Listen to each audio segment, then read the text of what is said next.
Hello everyone, welcome back to the YouTube channel. Today, we're taking a deep look into a fascinating and often misunderstood chapter of World War II aviation history, a moment when German Luftwaffe pilots believed the British Spitfire was an easy target, only to discover over the white cliffs of Dover that they were facing one of the most dangerous opponents in the sky. This is the story of how confidence turned into shock, how technology and tactics collided, and how the Battle of Britain changed the course of the entire war.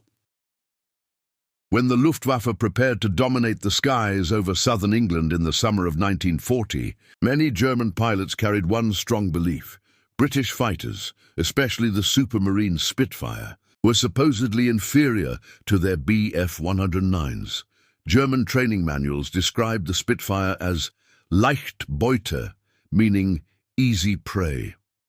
Early encounters over France had reinforced this myth, not because the Spitfire was weak, but because the Germans had the advantage of altitude, surprise, and experience. In the early days, Luftwaffe pilots often attacked squadrons that were already overwhelmed, outnumbered, or low on fuel. These early victories created a dangerous overconfidence. But once the fighting moved across the Channel and into British airspace, the reality shifted dramatically. For the first time, the Bf-109s were forced to operate at the edge of their range, with only minutes to fight over England before turning back to France. Meanwhile, RAF Fighter Command, under the leadership of Air Chief Marshal Hugh Dowding, was able to coordinate its defences with radar, ground controllers, and a network of observation posts that guided pilots directly to incoming threats. This system did not just help the Spitfire pilots find the enemy, it allowed them to choose when and where to fight. The first major clashes over Dover exposed how wrong the Luftwaffe had been. German pilots quickly learned that the Spitfire was not only fast and agile, but also capable of climbing in tight spirals that allowed British pilots to position themselves above the attacking Germans within seconds. The elliptical wings gave the Spitfire exceptional maneuverability, and its Rolls-Royce Merlin engine delivered smooth, responsive power even at high altitudes. Bf-109 pilots found that if they failed to strike quickly and escape using dive speed, the Spitfire could stay glued to their tail through turns they thought were impossible. What shocked the Germans even more was the discipline of RAF pilots. Over Dover, British squadrons fought in well-coordinated groups. They executed hit-and-run attacks, defensive spirals, and diving interceptions with precision. Far from being easy prey, the Spitfires fought with a confidence that came from defending their own land. They flew with lighter fuel loads, shorter transit times, and full situational awareness thanks to radar vectors. Every time the Luftwaffe crossed the Channel, the SRAF was waiting for them.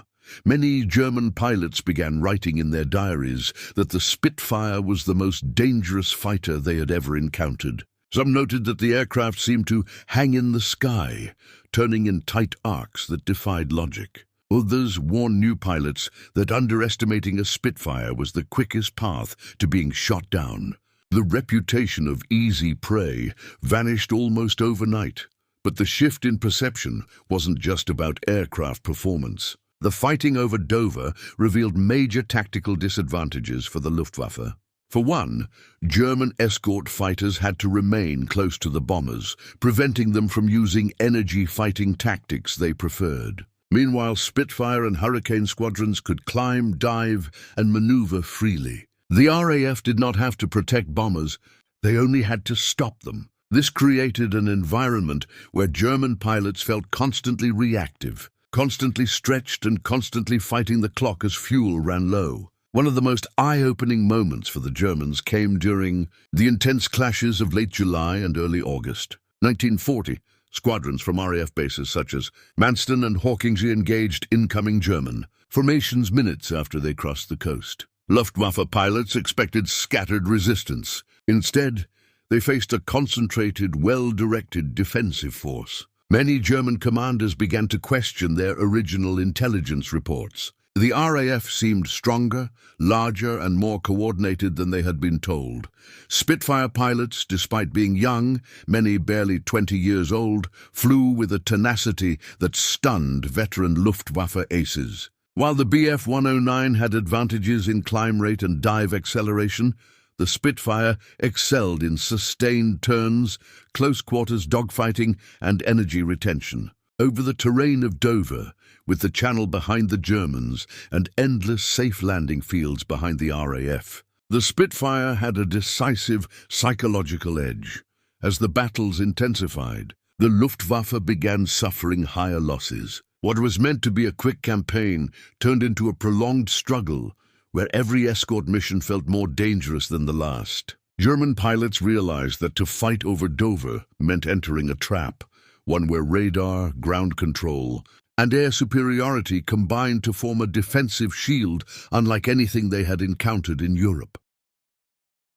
By late August, the myth of the Spitfire being an easy kill was completely dead. Even Adolf Galland, one of Germany's top aces, admitted that if he could have chosen any plane to fight in, he would have chosen a Spitfire. It was an extraordinary acknowledgement from a pilot who had shot down dozens of Allied aircraft. Over the following weeks, the Luftwaffe's confidence continued to erode. Bombers increasingly demanded heavier fighter screens. Escort wings suffered fuel shortages and tight operating windows. And every time dogfights broke out above the chalk cliffs and green fields of Kent, the RAF demonstrated once again that home advantage, combined with strategic leadership and battlefield awareness, could overcome even a numerically superior foe. In the end, the battles over Dover played a crucial role in shaping the outcome of the entire Battle of Britain. When the Luftwaffe realized it could not destroy fighter command or gain air superiority, the invasion of England, Operation Sea Lion, was effectively abandoned. A campaign built upon early confidence and aggressive assumptions collapsed under the harsh truth of air combat reality. The Spitfire was never easy prey. It was a masterpiece of design, flown by courageous pilots defending their homeland. And in the skies over Dover, the Luftwaffe learned that lesson the hard way.